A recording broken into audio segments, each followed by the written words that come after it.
Bienvenidos a una nueva edición de News 24, el magazine semanal en español de i24 News. Mi nombre es Carlos Burovich. Yo soy Damián Pachter y estos son nuestros titulares. A un mes de las elecciones en Israel, ¿cómo influirá en los comicios el plan de paz presentado por Trump? Conversaremos con Noga Tarnopolsky. Arabia Saudita, uno de los países más misteriosos, interesantes y cerrados del mundo, comienza a abrirse a Occidente. Cybertech en Tel Aviv, el evento global que permite a visitantes de todo el mundo conocer el ecosistema de innovación israelí.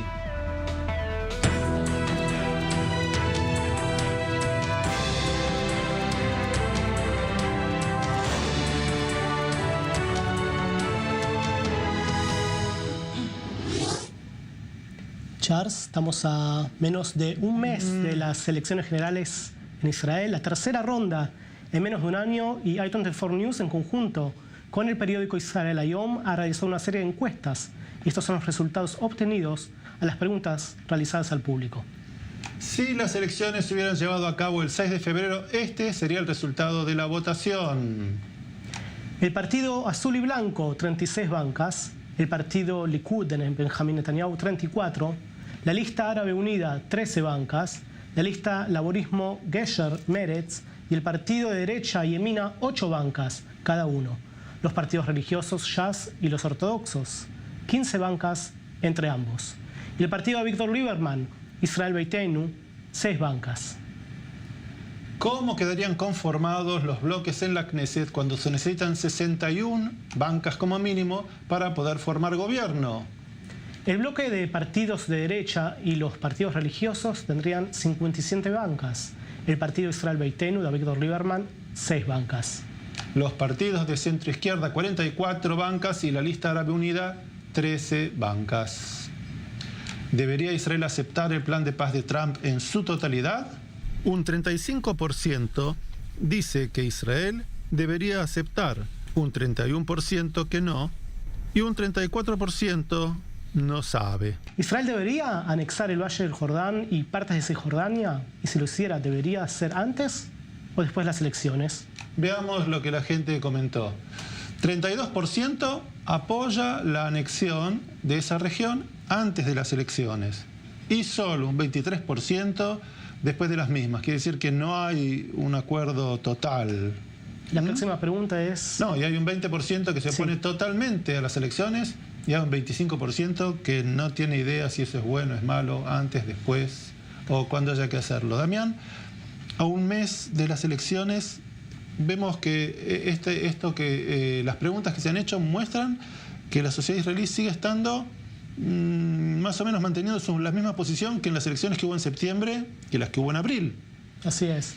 ¿Cómo va a terminar la historia? Y bueno, para eso en un ratito vamos a hablar con Noga, pero también es importante mencionarles que en las próximas semanas vamos a estar realizando esta serie de encuestas hasta el día de las elecciones que se van a realizar el 2 de marzo. Así es, y cada semana vamos a publicar estas encuestas que se hicieron en conjunto con el periódico israelí Israel Hayom. Ahora, antes de que vayamos al próximo bloque a conversar con Noga, es importante decir que hubo un jugador externo que se metió en las elecciones de Israel y del que vamos a estar hablando, que es el presidente americano Donald Trump, con su propuesta del plan de paz.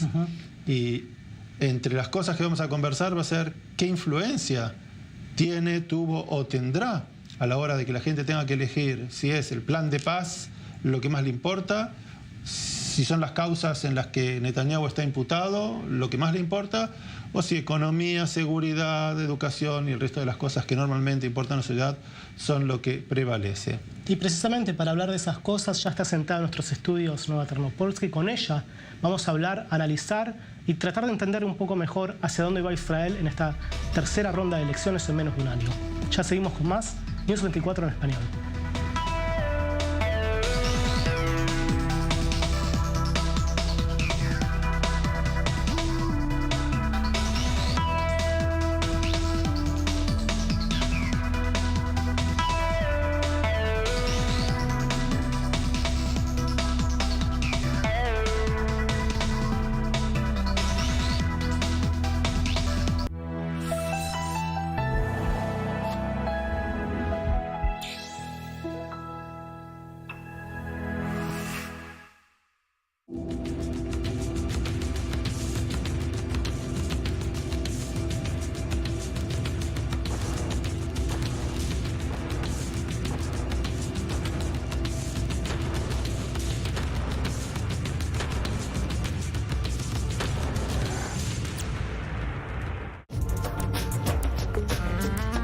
Jordana Miller at I-24 News.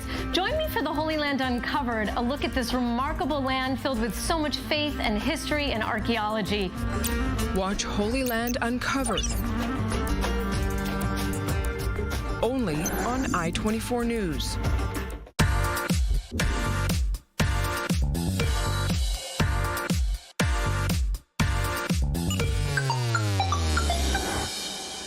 Politics, economics, business, and technology. Get the real news and the real insight about what's happening around the world. Michelle McCory breaks down the top stories of the day from the Middle East to the U.S. Weeknights beginning at 7 p.m. Eastern. Brace yourself for your daily dose of news. I'm Jeff Smith. Join me every day for a fast-paced breakdown of major international stories with an emphasis on live reporting. An analysis of news you need to know. We'll track the headlines quickly, expertly, in a dose you can handle. We're on the inside of political and religious passions in Jerusalem, breaking down the financial trends shaping the global economy, giving you key context, not just headlines, with the stories from Israel that touch the U.S. and those across the region with impact far beyond its borders. Catch the rundown where the Middle East meets the world.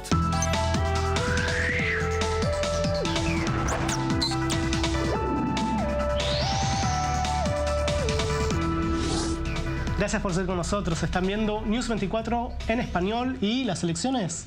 Y vamos a profundizar un poco en las elecciones generales en Israel, las terceras en un año que se llevarán a cabo el 2 de marzo. Y para ello se encuentra con nosotros la periodista y amiga de la casa, Noga Tarnopolsky, que es corresponsal del LA Times en Israel. Bienvenida, Noga, a nuestros estudios nuevamente. Muchas gracias. Gracias a vos, Noga. Empecemos por el principio. ¿Cómo llegamos a esto? Es una muy buena pregunta y tiene dos pedazos, yo diría. Gracias. Uno es que estamos viendo el final de la era de un primer ministro que ya está en funciones hace 11 años y que no quiere largar el poder. Entonces, eso ya causa mucha demora porque él no quiere. Y segundo, los legisladores de Israel nunca se enfrentaron ni en su imaginario a una posibilidad que haya un primer ministro que dure tanto tiempo, que esté imputado por la ley, que no gane mayoría y que igual no largue su asiento. Y por eso, porque ellos no lo pensaron y porque él insiste, estamos en esta situación. Cuando decís no lo pensaron, ¿estamos hablando de los fundadores de la patria de hace 70 años atrás o desde hace 5 años o 4 años cuando el tema de Netanyahu comienza a ser efervescente y se comprende que hay un problema legal si es imputado? Yo creo que hace menos tiempo, capaz que me equivoco, pero yo creo que el tema de la posible imputación de Netanyahu empezó ahora 2 años más o menos, pero que aún en ese momento nadie se imaginó que un primer ministro imputado no iba a renunciar. En Israel nunca ha habido un primer ministro imputado. Siempre, digamos, en el único caso que fue el de Ehud Olmert, donde había un primer ministro bajo investigación, él renunció a su puesto muchísimo antes de lo que hemos llegado ahora. Entonces yo te diría que desde el comienzo del Estado y hasta hace un año, ninguna figura de poder israelí se imaginó tal situación y por eso no está previsto en la ley. Y por eso los profesores de ley constitucional israelí, cuando yo los entrevisto, me dicen cada vez ahora, estamos escribiendo la Constitución cada día, porque él la va testeando y ellos, los legisladores, tienen que tratar de responder. Y más allá de, si bien es súper importante, obviamente, por la importancia de la figura que tiene Netanyahu, ¿no identificás como una especie de falla de sistema, teniendo en cuenta las mayorías necesarias para formar coalición? Claro, sí, pero otra vez, es difícil decidir quién tiene la culpa. Netanyahu es una figura tan única en la historia de Israel y él no empezó siendo quien es hoy. Él empezó siendo un tipo absolutamente normativo a nivel de su relación a las normas y a la ley. Entonces es como esas historias de las ranas. No era así, que la rana que la tiran a un balde, que lo van hirviendo. Va nadando, nadando hasta que sale.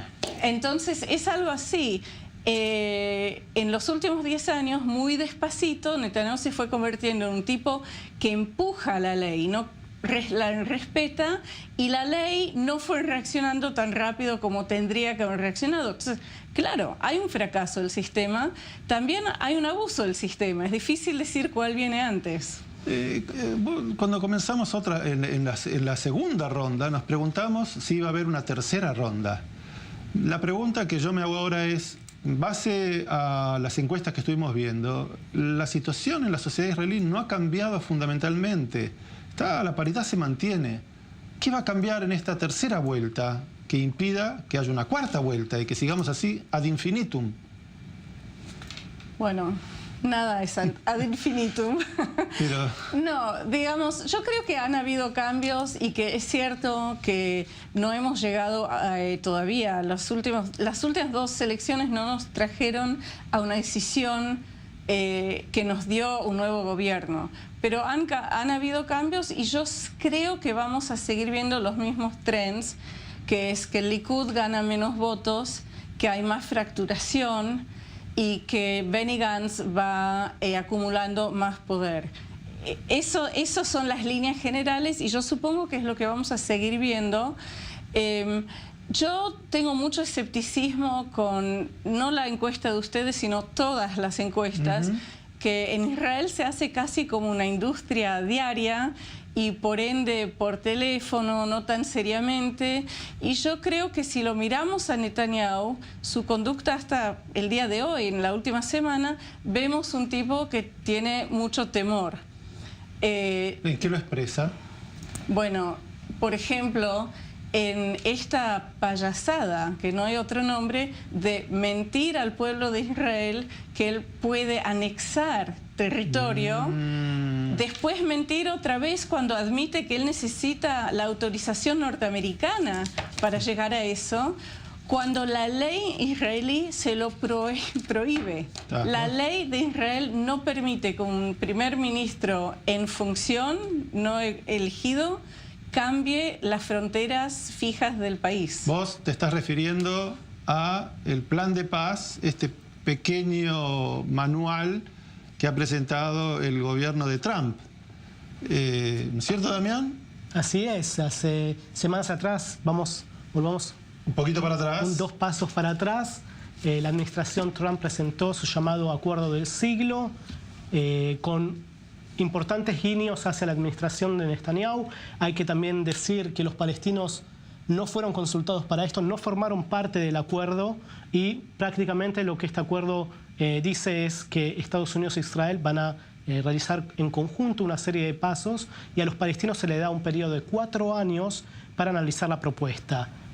Nova, ¿cómo ves el Acuerdo del Siglo ahora que fue...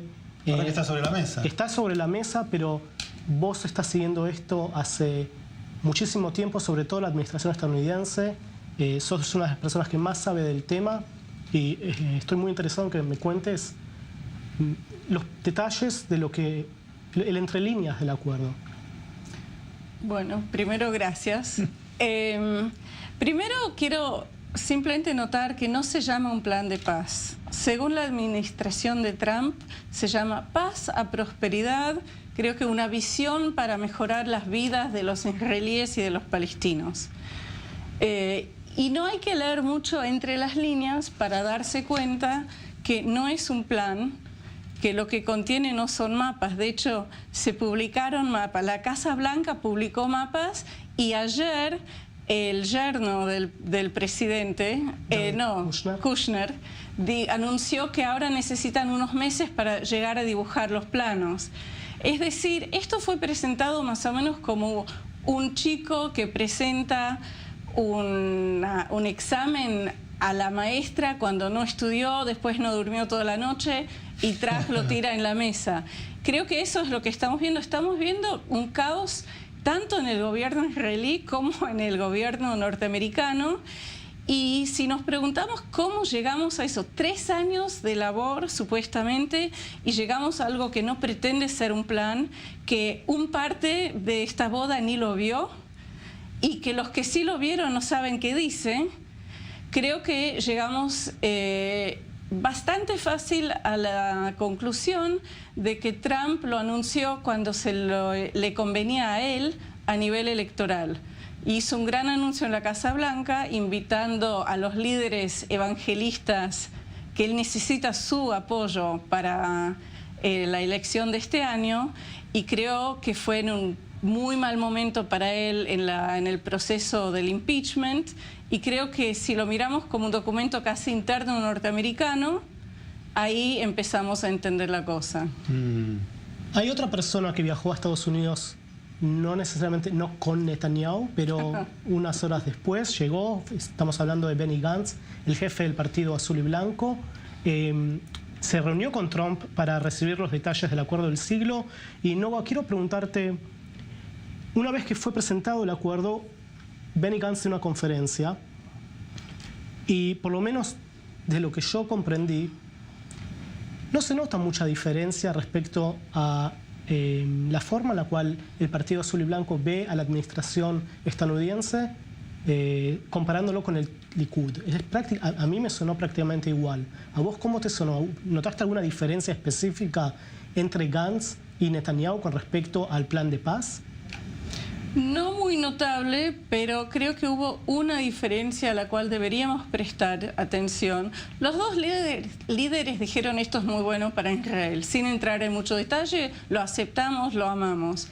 Pero Gantz en cada oportunidad ha dicho, nosotros aceptamos la base de este plan, pero no vamos a tomar ningún paso sin que haya un consenso internacional, que es el código para decir queremos un acuerdo de paz con los palestinos y necesitamos para eso apoyo de la comunidad internacional, que es más que el gobierno Trump. Significa también los europeos, significa aún más los países árabes, que han salido todos en contra de este plan.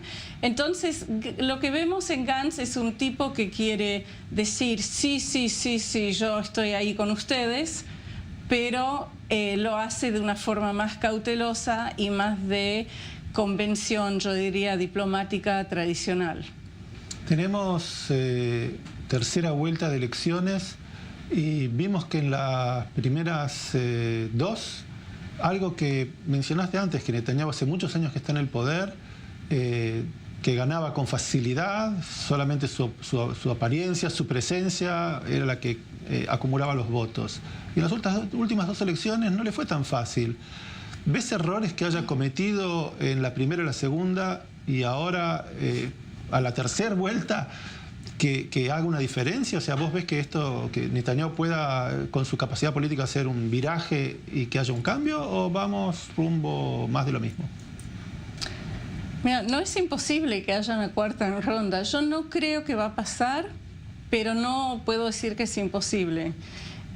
Me cuesta mucho contestar cuando preguntas si Netanyahu ha hecho errores, porque el principal error de Netanyahu simplemente es no poder desprenderse del puesto. Es decir, si él hubiera aceptado el consejo de su abogado hace 2 años, hubiera dimitido y hubiera hecho un acuerdo con la justicia, hoy en día nos acordaríamos de Netanyahu como uno de los primer ministros más consecuentes, más importantes y más inolvidables del Estado de Israel. Eso fue un error. Pero entonces también hubiera quedado marcado como el primer ministro que fue imputado y quizás condenado. Así, mientras tanto, la pedalea, como decimos en Argentina. No, porque hace 2 años estaba siendo investigado. ¿No tenía que reconocer culpa de nada? Absolutamente de nada. Y en ese momento él tenía un abogado muy experimentado que le dijo: vos dimisiona ahora, yo te arreglo todo, porque no habíamos llegado al punto de acusaciones criminales en contra, estábamos lejos de eso. Netanyahu no puede largar, ha seguido, y hoy en día sí, estamos viendo un teatro bastante triste de un hombre que ha sido muy importante, de alguna forma desgastándose, humillándose públicamente. Yo creo que el público ve lo mismo. Yo lo resumiría, antes te saco la última palabra, me trae recuerdo El otoño del patriarca de García Márquez, donde hay un líder que es eterno, nunca desaparece de la política. Noga, muchísimas gracias por tus análisis y tus apreciaciones. Vamos a seguir hablando a futuro, el acuerdo del siglo. Obviamente. Tengo el olfateo que... No se terminó acá, Así es, así es. Y en el próximo bloque, Arabia Saudita. Arabia Saudita, uno de los países más misteriosos, interesantes y cerrados del mundo, comienza a abrirse a Occidente.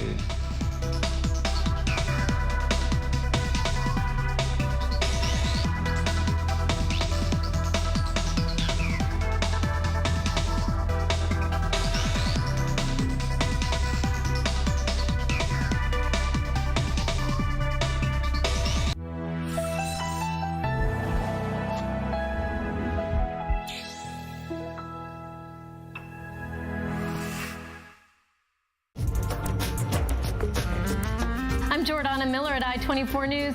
Join me for the Holy Land Uncovered, a look at this remarkable land filled with so much faith and history and archaeology. Watch Holy Land Uncovered. Only on I-24 News. Let's now take a look at what is on the cutting edge. Israel draws and attracts companies globally. We have a technological revolution that has really changed a lot of people's lives. People come with a lot of passion to create. It simply drives the business. We can actually change the world. From Hollywood to the Holy Land, we bring you all that's trending in lifestyle, arts, entertainment and technology. Speaking to the culture catalysts which create, innovate and inspire. Plus, what's turning heads in the social sphere. Tune into Trending, only on I-24 News.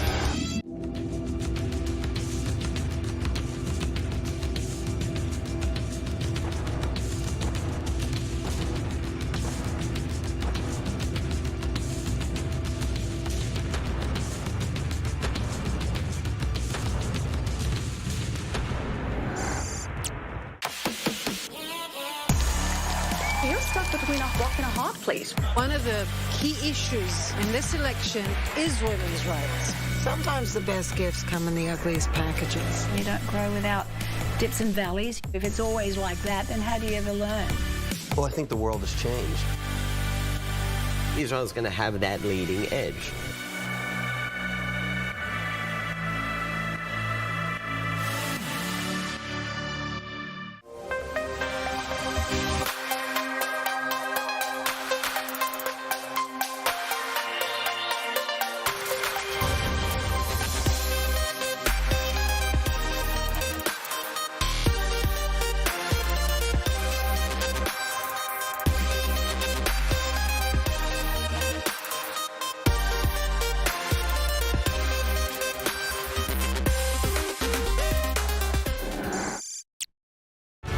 The Middle East.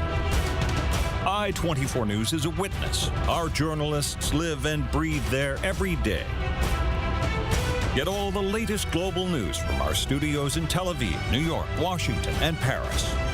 Anytime, anywhere.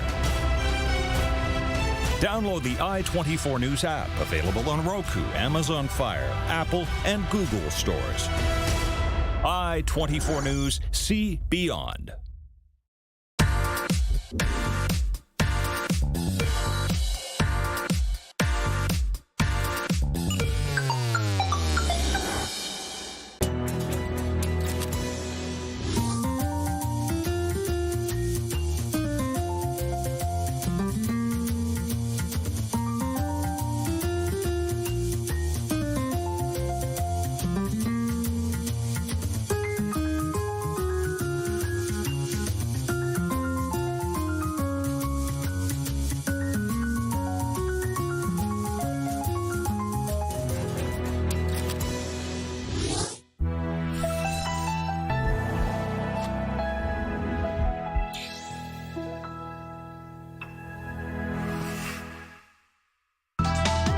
News 24 is brought to you by Univision, la que nos une.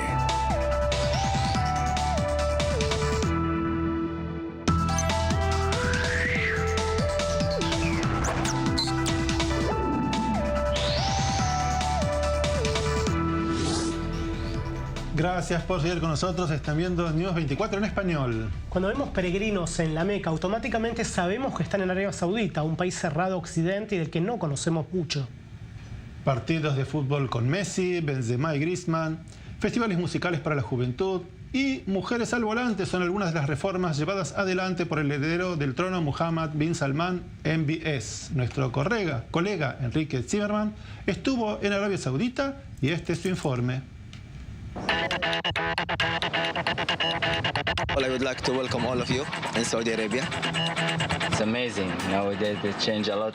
They become open-minded, they become free. You can come to Saudi Arabia anytime. That's a good step, alhamdulillah.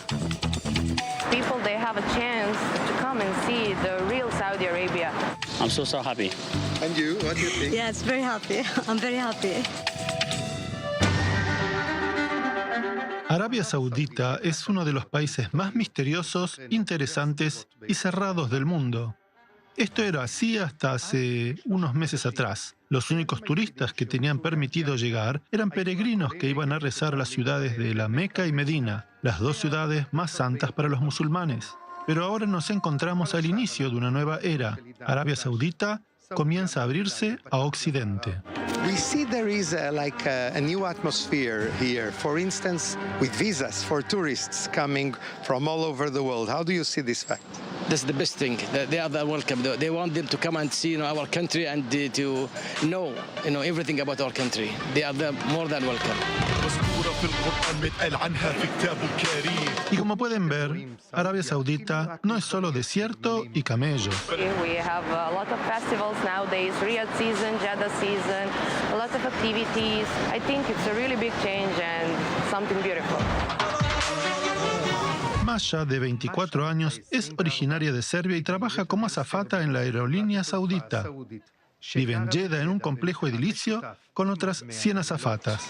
Because it wasn't open like nowadays, they told us like we should wear black abaya. So by the time we are wearing, as you can see, colorful abayas with fashionable styles, and I think that now it's much better. Of course, we can also go without abaya, but I'm wearing it out of respect for the people who are living there. Quien está detrás de estos grandes cambios es el hombre fuerte del reino de Arabia Saudita, el heredero del trono, Mohammed bin Salman, de 34 años, conocido como MBS. Él comprendió que los 33 millones de habitantes no pueden depender eternamente del petróleo, que hace que sea un país rico y exportador número uno del oro negro. Las reformas que avanza bin Salman lo han transformado en un líder interesante y respetado en Occidente, hasta que sucedió el asesinato del periodista Khashoggi, que les recordó a todos que bin Salman no es precisamente un adalid de la democracia.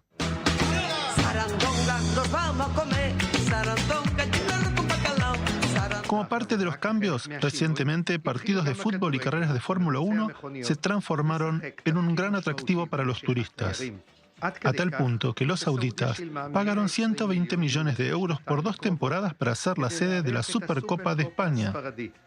Por eso, cuando recibí la invitación para ir a Jeddah y sumarme a Messi, Suárez y Griezmann, no me pude negar.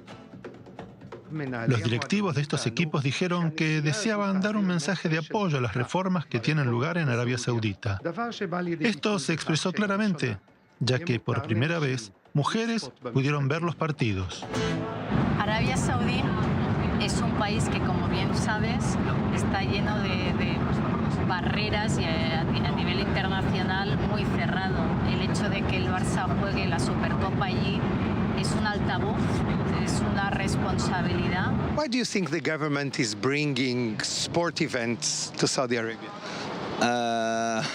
Actually, this question is not allowable. Como comprenderán, la gente en la calle todavía tiene miedo de hablar libremente. Los cambios que vienen bajando desde el gobierno ocurren lentamente. Hasta hace muy poco, la policía de la religión se ocupaba de hacer cumplir con las normas de la vestimenta, prohibía el contacto en público entre hombres y mujeres no casados y el consumo de alcohol. Hombres y mujeres entraban a los restaurantes por puertas diferentes y tenían prohibido sentarse juntos. Ahora, como parte de las reformas, Bin Salman sacó a la policía religiosa de las calles. Al mismo tiempo, comenzaron a abrirse salas de cine para todo el público. Y otra imagen que se sumó hace poco a la vida cotidiana: mujeres conduciendo. Se sienten orgullosas y felices. Por primera vez tienen permitido estar sentadas al volante. أقول له من البداية كان شوية في خوف بس الآن صار الموضوع مرة حلو نايس قبل كنا نطلع برا علشان نسوق شوية في البر الآن لا خلاص. You're not afraid of driving? Little bit. The first time I'm very afraid. I give her a car right now. Yeah. Salim y Marianne, una pareja saudita, comentan que nunca antes habían visto una cámara de televisión en las calles de la ciudad. الآن نقدر نتحرك كل مكان. We can say in a modern second or third country on the world after what happened right now.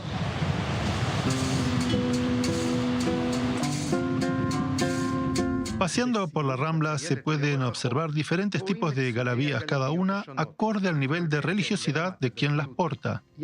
Hay mujeres que van cubiertas completamente y otras que lucen prendas coloridas y abiertas por sobre la ropa común. En las calles, en los cafés e incluso en Tinder, son las mujeres las que toman la iniciativa con los hombres. Un hombre acusado de acoso puede terminar pagando multa de varios miles de dólares. No hay nadie nadando en el mar en malla, pero escondidas se dice que hay un club privado en el que las mujeres pueden lucir bikinis y en los que está terminantemente prohibido sacar fotos. Las cámaras de los celulares son tapadas. A 60 kilómetros de Meca, todo cambia a paso acelerado. Muhammad trabajaba para Aramco, la petrolera saudita. Hoy trabaja como comisario de a bordo en la línea aérea saudita. He's responsible about everything. He's a strong man. He can handle everything, especially nowadays because everyone, they are shocked about the changing, but they accept that change because they want Saudi to become better and better. This was the most conservative place on earth. And now is it really changing or it's only cosmetic? Actually, I think it's really changing because, of course, still there is a people who are still conservative and they think that this change is going maybe too fast. Cuando les hablas de Israel, todos bajan el tono de voz y se alejan de la cámara. Explican que gracias a los enemigos en común, Irán y el Jihad Islámico, Israel, de a poco, se vuelve un aliado. Do you imagine having peace with all the countries in this area, including Israel and others, having peace with all of them? So actually, we don't talk about that, you know. Actually, I cannot say anything about this. We are at peace here. We are in a peace. So we like peace, share peace with a lot of people, yani. That's it. And you think it will happen? Inshallah, we hope. We hope, God willing. Una de las figuras del acercamiento entre Arabia Saudita e Israel es a quien se lo llama el bloguero saudita, que tuvo gran éxito en las redes sociales en Israel.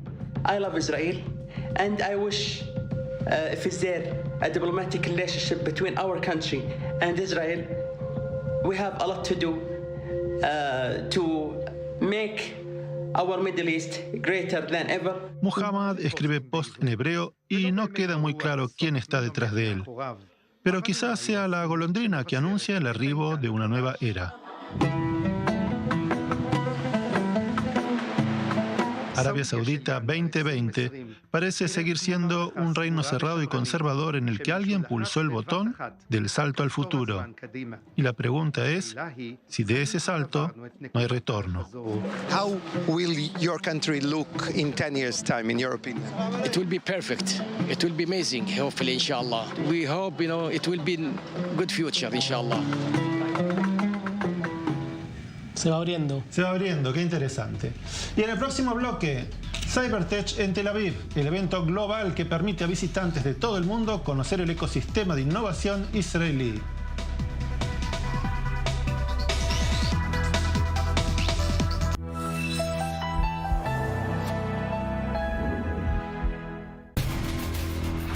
Strictly Security, your weekly look into security, intelligence, and strategic affairs. Our team brings the latest on the major international conflicts, analysis of the major security issues right here in the Middle East and around the globe. Join us for a close look at innovative military technology and get up to speed with what's happening in cyberspace. Saturdays, only on i24 News. I'm Michelle McCory on i24 News. Join me on Clear Cut, where we cut to the chase with a straightforward yet insightful breakdown of the world's top political and economic stories. Weeknights beginning at 7 p.m. Eastern, only on i24 News. On Stateside, it's not just about delivering the news. It's about giving meaning to the news and doing so with clarity. These families waiting to get into the country, how long will they be in detention? What happens around the rest of the world can have a huge impact on the United States. And what happens in the United States can have a huge impact on the rest of the world. That's Stateside.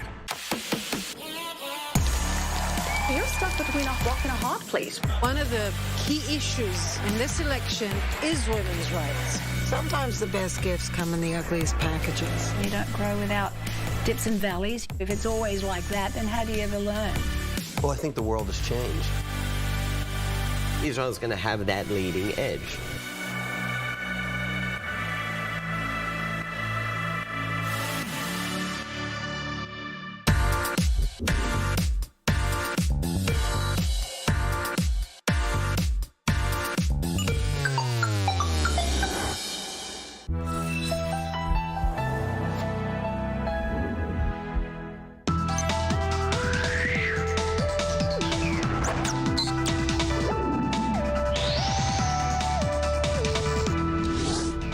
Gracias por ser con nosotros. Están viendo News 24 en español. Cybertech en Tel Aviv, el evento global que permite a visitantes de todo el mundo conocer el ecosistema de innovación israelí.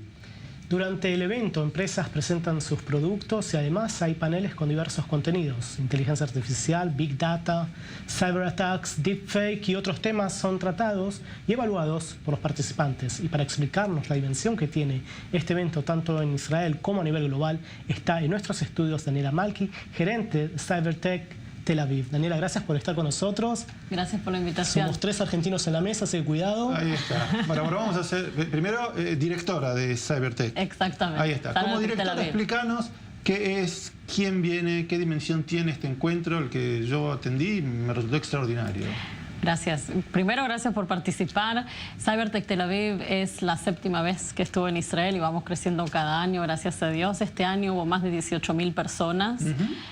Alrededor de 120 delegaciones de todos lados del mundo llegaron a Cybertech Tel Aviv y realmente fue el más grande que hemos tenido tanto a nivel mundial, porque Cybertech es un evento global, tanto como en Tel Aviv, años anteriores. ¿Qué tiene de particular este evento? Mira, a diferencia de todos los Cybertech alrededor del mundo, el evento en Tel Aviv es un evento internacional. ¿Qué significa? Significa que si bien Tel Aviv, Israel es el centro, nosotros entendemos de que de todos lados del mundo llegan a Tel Aviv específicamente a conocer el ecosistema israelí. Entonces no es solo un evento israelí, sino que sucede en Israel porque tiene muchos beneficios, pero es un evento internacional. Como dije, vienen de todos lados del mundo. Bueno, yo tuve la oportunidad de visitar la exposición y de conversar con representantes de distintas empresas y también del gobierno que explicaron la importancia de este evento desde el lado de ellos, cómo ellos lo ven. Cybertech es una plataforma de negocios inclusive, donde las grandes empresas israelíes se encuentran presentes para mostrar sus soluciones al mundo. Definitivamente este ecosistema yo creo que es el factor de éxito, donde es una política pública del Estado de Israel para impulsar esta industria. Eso consiste, primero, el Estado en sí, que tiene un directorio dedicado a pensar hacia dónde da las regulaciones, da los lineamientos y promociona. Por otro lado, tienes las grandes empresas que ya tienen trayectoria. Después están las industrias militares que, por un lado, exigen soluciones y por otro lado son la posibilidad de hacer el piloto con ellos. Después están todos los startups. Entonces tienes en un lugar En el caso específico de Beersheba, que donde se visualiza claramente, en un radio de 200 metros tienes a todos, digamos, los jugadores, todos los actores involucrados, y esa interacción, entre otras cosas, creo que permite generar todas estas soluciones adaptadas a la realidad. El producto se llama Shielded, de la empresa AZAC Networks. El producto es una aplicación que se baja del store, ya sea de Android o de iOS, y es una aplicación para proteger a los teléfonos inteligentes, tanto Android como iOS, contra dos amenazas muy importantes. La primera amenaza es la amenaza de tapping, de intercepción, que te escuchen o te intercepten los datos. Y la segunda amenaza es la amenaza muy fuerte de hacking. Entonces, este software te va a proteger tanto de tapping, de intercepción, encriptando las llamadas y encriptando la transmisión de datos, y contra hacking. Te va a monitorear constantemente el teléfono contra todo tipo de ataques, de virus, de malwares, de caballos troyanos, todo tipo de ataques que se te meten tipo man in the middle, disfrazándose de la red de celular o disfrazándose de la red Wi-Fi, y que penetran en tu teléfono. No tiene mucho sentido tener una inscripción, así sea muy buena, como la de WhatsApp, y por otro lado viene un software que se te mete en el teléfono y te va a grabar la llamada. Entonces la inscripción no te ayuda porque la llamada la grabaste y la mandas a otra parte. Otro punto importante, hoy en día el talón de Aquiles de las empresas es el teléfono smartphone. Ellos protegen toda la red de datos y toda la red de la empresa, pero el smartphone es una manera de cómo entrar en la red de la empresa, y si tú atacas al smartphone, puedes entrar a la red de la empresa. Soy Ami Levin, Ministerio de Economía y Administración de Comercio Exterior. Lo que hago yo día a día es coordinar las actividades del Ministerio en material de ciberseguridad, lo que traduzca en una gran cantidad de delegaciones internacionales que llegan prácticamente de todos mercados internacionales para conocer el ecosistema israelí en ciberseguridad, innovación, buscar socios, buscar innovación, y esperamos que también van a haber cosas que les interesa comprar.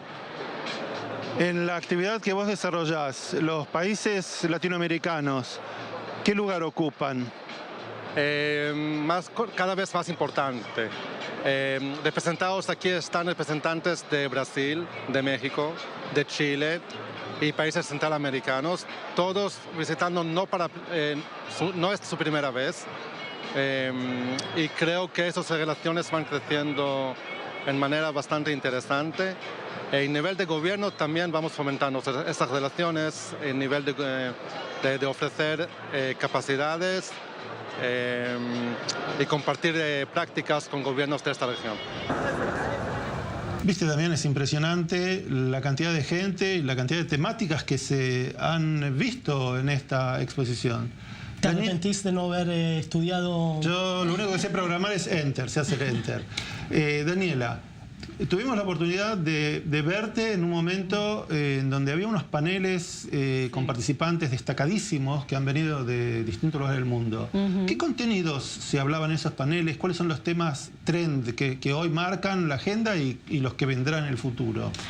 Bueno, Cybertech tenemos alrededor de 200 horas de contenido, han habido más de, puedo decir, 256 oradores, es decir, que los temas son muy variados y por supuesto cada año tratamos de tocar los temas más relevantes. Un tema que hoy por hoy no podemos, ninguna conferencia puede no hablar es 5G, que significa la quinta generación. El 5G. El 5G, lo que decimos 5G, que es la quinta generación, la G viene de la generación del móvil, lo cual uno cree que solamente afectaría a nuestro celular, pero no, va a afectar el mundo. Ahora tenés que abrir un paréntesis y en 10 segundos explicarnos por qué.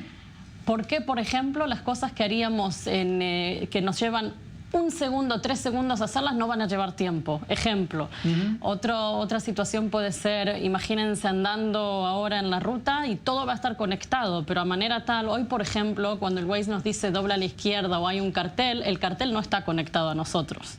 Si nos ponemos a pensar, todavía no. Pero va a llegar un momento en el que esté.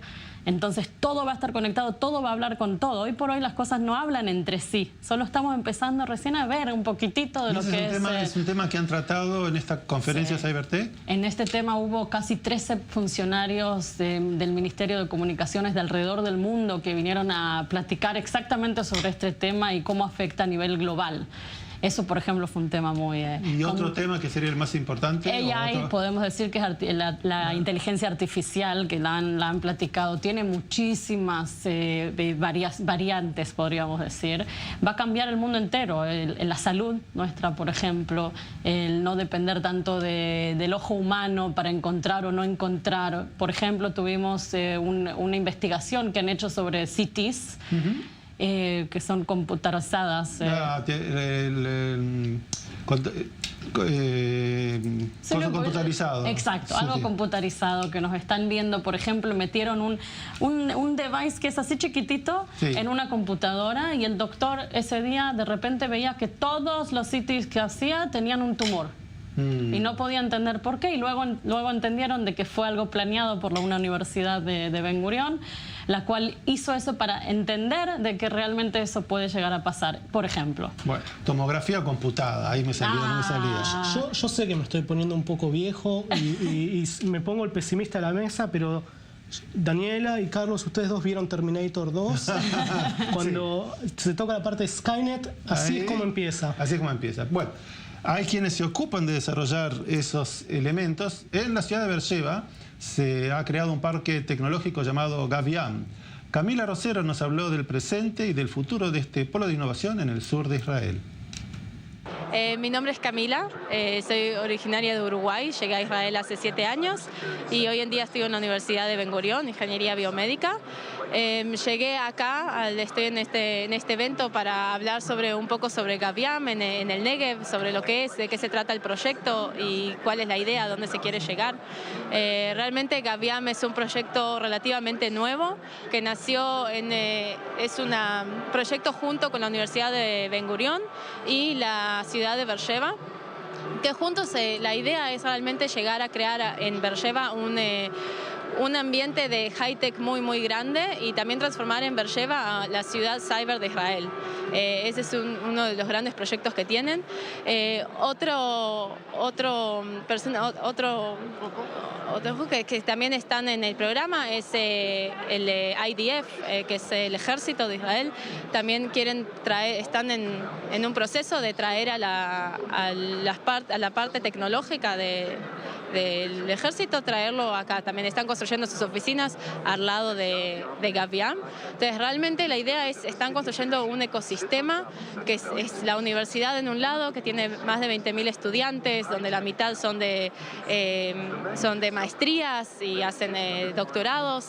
Entonces está la universidad por un lado, está el parque de Gaviam, que tiene un montón de empresas, tanto high-tech, de empresas chicas como multinacionales. Está el ejército, que va a llegar próximamente ahí. Está al lado del tren, que es muy importante también porque permite fácil acceso. Y bueno, está en rápido crecimiento, es relativamente nuevo, pero dentro de poco van a abrir, se inaugura el 4.º edificio, el 5.º está en construcción. Es un proyecto y algo muy importante también es que las empresas que llegan a Gaviam en el Negev reciben un beneficio del Estado. Yo estoy viendo acá, estamos viendo el complejo. Dentro de 5 años, ¿qué va a haber ahí? Bueno, en estos momentos, por ejemplo, hay 2.500 empleados, ingenieros, y la idea es de acá a los próximos 2-3 años que ya va a haber el doble de empleados, y para el 2026 más o menos que ya haya aproximadamente 10.000 empleados. O sea, realmente este año se abre, como dije, se inaugura el 4.º edificio, próximamente el 5.º que está en construcción, el 6.º edificio ya lo están planeando también, así que de acá en 10 años sí piensan por lo menos que llegue hasta ser 4 veces más grande de lo que se encuentra hoy, y a final del día que llegue a 15 edificios. Dentro de 10 años me encuentro con la gerente, Camila. Muchas gracias. Daniela, vemos contigo. Cybertech es un evento que también se realiza fuera de Israel. Exactamente, tenemos varios en todo el mundo. El primero va a ser en África, pero el segundo va a ser en Panamá. Estamos viendo desde el 22, 23 de abril. Exactamente. En Panamá. Y este año es un evento que realmente tiene muchísimo peso, porque también el Estado lo ha considerado un evento de importancia. Así que, bueno, esperamos que mucha gente pueda sumarse de la región y del mundo entero. Y también tenemos New York por primera vez. Ajá. Estamos debutando en Nueva York el 21 de octubre. Okay. Un evento de un día, pero esperamos que realmente sea un exitazo. Bueno, entonces convocamos a todo el mundo que vaya a Cybertech en Panamá, en Nueva York, y que nos vengan a visitar el año que viene. Por favor. Daniela, muchísimas gracias por haber venido a nuestros estudios y contarnos acerca de este evento global que realmente es interesante. Patchter. Y esto es todo por esta semana. Si llegamos a la semana que viene y no nos comen los robots, aquí estaremos. Así que estaremos. Para que te apriete el botón. No se olviden que nos pueden seguir en Instagram, en Facebook y en nuestra página web i24news.tv. Y bueno, vamos a seguir con el tema de las elecciones más adelante. ¿Las elecciones cuándo son, Charles? El 2 de marzo. Y en Israel, los que nos quieran ver pueden hacerlo los domingos a las 15 horas por el canal 34 de Hot. Hasta la semana que viene. Muchas gracias. Gracias.